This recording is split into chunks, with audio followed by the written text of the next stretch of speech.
Um, our next speaker is Justin Ledbetter, Chief of Strategy Officer at Orbitworks, as well as he's serving as COO of Marlan Space. Mr. Justin, the floor is yours. Thanks, Anastasia. I'll introduce kind of what we're doing here in the UAE. And we sit in a pretty unique place and wear a lot of hats. And so I think it's worth maybe spending some time on the front end breaking down, how we're approaching the market. So Marlan Space was founded in 2023, and we started out as deep tech and defense investors. So we had a few pretty good direct investments. So we invested in Anduril, True Anomaly, Shield AI. We also did some fund investments, which gave us obviously broader exposure to the market. We started to really learn about the industry through that process of deploying capital. We deployed around 70 million. And then we pivoted to actually start building for space in country. So to do that, what we did was we partnered with a US company called Loft Orbital, which is a near unicorn status space infrastructure builder based in San Francisco and Toulouse, in order to bring space infrastructure assembly, integration, and test, commercial integration and test here to the region.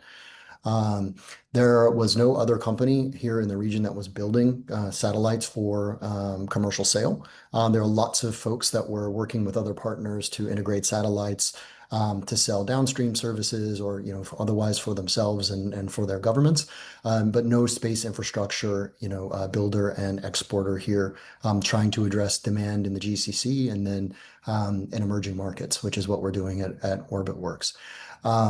We put together that joint venture last August, and started construction on our facility here in Abu Dhabi in December of last year. That's now complete, and we have a number of satellite platforms in the facility that we're starting to integrate, and we will start to address our first customers in October of next year when we launch our constellation. We are kind of hanging our hat on building constellations for governments so these are civil and defense and enterprise customers that need multi-mission capabilities, and they need value for money, which is a theme that we're seeing across the board as defense budgets go up and new players are starting to shop for infrastructure.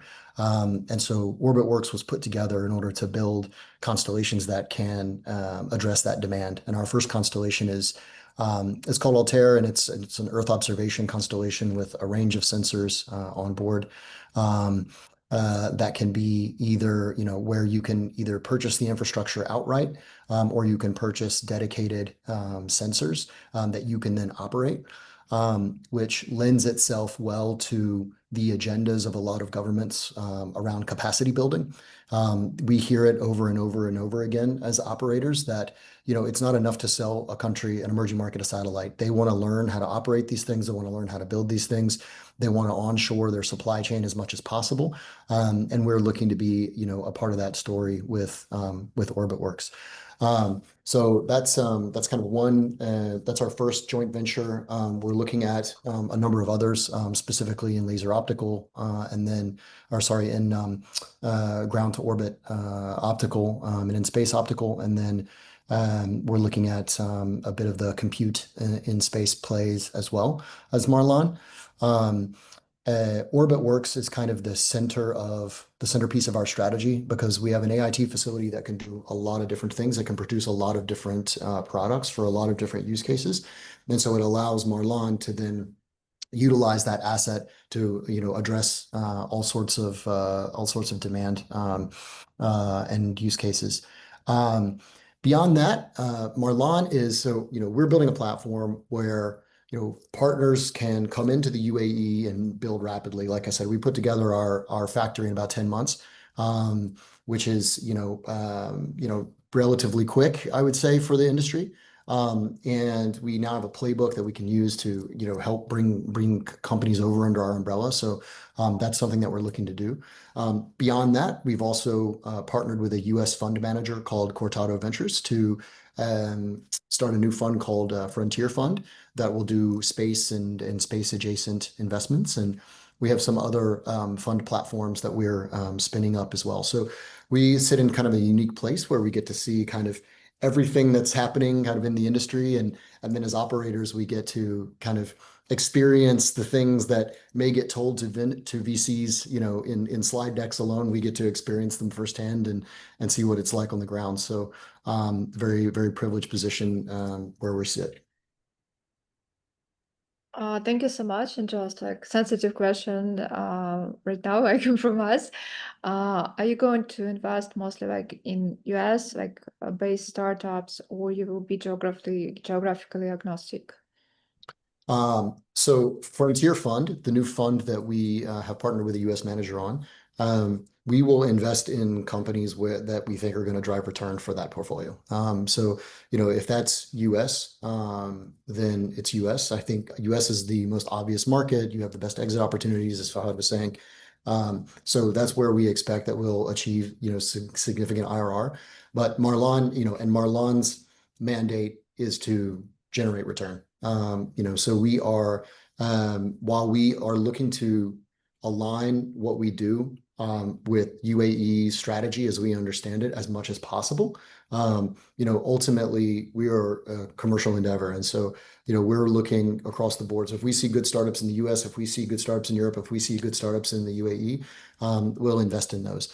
And then wearing our, kind of joint venture hat, if we see companies that are primed to move to the region, to service the region, or because it makes sense for their build-out strategy, based on how quickly they want to move. We can build a factory for someone faster here in Abu Dhabi than they can do it in Germany, for instance. Then that's something that we would offer. And through that portfolio, we have a view on that. And so that's, additional capital that could be provided to that startup. But essentially, we will invest across the board. We can't invest in China, we can't invest in Russia, but Europe, US, Asia broadly. And one more question, like, do you think that like activity of sovereign funds like PIF and others will help the region to attract investors and have exits in the future? Yeah, I mean, 100%. I mean, I think, we think about the GCC as creating an integrated supply chain for space. No one country is going to do everything that they need. There's just not enough capacity here yet to do that. So that's probably a couple of generations out. And so, for instance, Oman is building the spaceport. That is probably going to be the only regional spaceport for a while. So Saudi will use that spaceport. UAE will use that spaceport. Our hope is that, we find, we've talked with, a number of other countries in the Gulf, and we sort of like how, Oman said, we're going to focus on spaceports, and we're just going to, we're going to do essentially a real estate plus infrastructure play. That's what we know how to do. And so we said, okay, well, we're not going to build a spaceport. We might invest in this, but we're not going to build it, but we are going to depend on it later. And so we're really hoping that there is, a configuration where everything is being built here, but not everything is being built in one place. But there will be a diversified supply chain. But that said, what we really want to see is a tipping point in terms of, clustering of talent and clustering of capital. That's one of the challenges in doing space, even in the UAE, is that you really need to get people really excited about coming here. UAE has put space as kind of one of their kind of banner threads as we head towards 2030. But it's talent we still have to pull in from the US and Europe and other places for the most part. And I think, as talent starts to cluster here and more capital flows in, there'll be a much more robust ecosystem. Just not exactly sure what the timeline will be on that. Thank you so much. It was very insightful and as well as promising for like the GCC ecosystem, I believe. So it was Justin Ledbetter, Chief Strategy Officer of Orbitworks and Chief Operating Officer of Marlan Space. Thank you.